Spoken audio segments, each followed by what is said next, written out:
Si è rinnovato al Città Fiera l'emozionante evento organizzato dall'Andos, Associazione Nazionale Donne Operate al Seno, che ha visto sfilare 16 ragazze che hanno indossato abiti da sposa donati con amore all'associazione. È un evento bellissimo, questo organizzato e voluto profondamente da Andos Udine per donare alle nostre donne messaggi di felicità.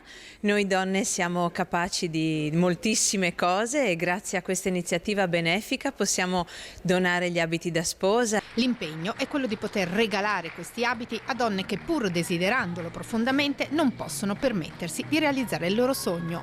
Le donne sono importanti perché sanno che cos'è la prevenzione e iniziative come queste, grazie ad Andos, veicolano messaggi positivi per tutte noi. Quindi grazie ancora da parte dell'amministrazione regionale, ad Andos Udine, alla presidente Mariangela Fantin, perché questo è un evento che qualifica il nostro essere donne insieme per i momenti di felicità.